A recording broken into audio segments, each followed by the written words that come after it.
The United States and Israel launched the largest military assault on Iran since the Islamic Republic was founded. Supreme Leader Khamenei was killed within hours. Iranian missiles rained down on US bases across Bahrain, Jordan, Kuwait, and Qatar. The Strait of Hormuz, the narrow choke point through which 20% of the world's oil flows, went dark. That was just day one. So what happens if this war doesn't end in weeks? What if it drags on for a full year? Buckle up, because the answer should terrify all of us. Let's start with the battlefield. Right now, 1 month into this war, the US and Israel have already sunk over 90% of Iran's navy and suppressed Iran's missile launches by 90%. On paper, that sounds like a decisive military win. But here's what the generals won't tell you on TV. Iran is not trying to win this war in the traditional sense. Iran's strategy is to survive it and make the cost of continuing unbearable for Washington and Tel Aviv. Think about it this way. Every week that passes, the US burns through irreplaceable stocks of precision munitions, interceptors, guided bombs, THAAD batteries. Replenishing these stockpiles takes years, not months. Meanwhile, Iran is fighting a war of attrition on its home turf. It doesn't need to win battles. It just needs to keep punching until the US public loses its appetite for war. And Iran has proxies everywhere. The Houthis in Yemen have already entered the conflict. They're threatening to close the Bab al-Mandab Strait. That's the other end of the Red Sea. If they succeed, virtually all shipping between Europe and Asia stops dead. By month 3, imagine this. The US is fighting active conflicts on at least 4 fronts simultaneously. Iran itself, Yemen, Lebanon, and cyber warfare on American soil.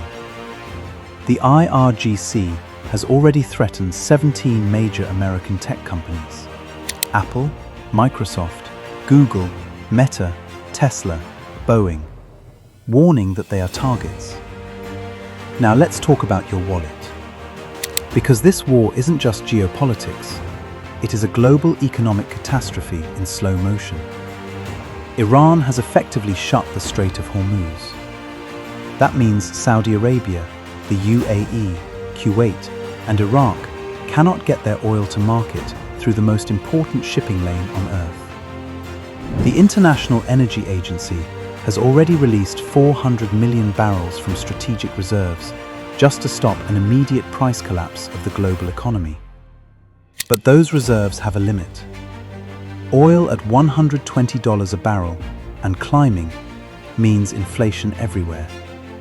Petrol prices, airline tickets, plastic packaging, fertilizer, food.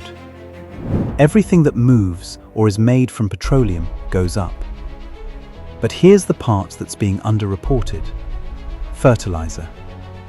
Iran is a major supplier of ammonia and nitrogen-based fertilizers. With sanctions, war damage, and shipping disruption, the world's food supply is now under serious threat.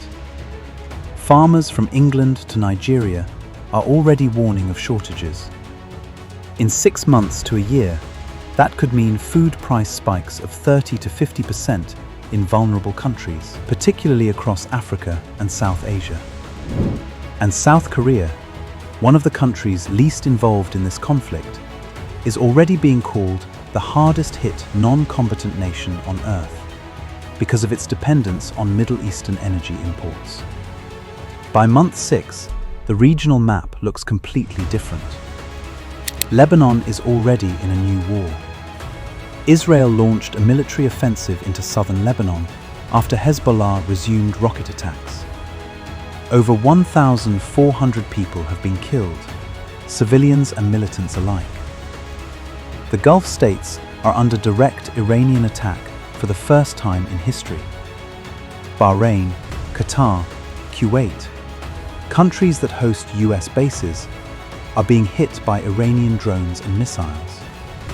These small kingdoms are caught in an impossible position. Too dependent on the US to defect, too close to Iran to feel safe.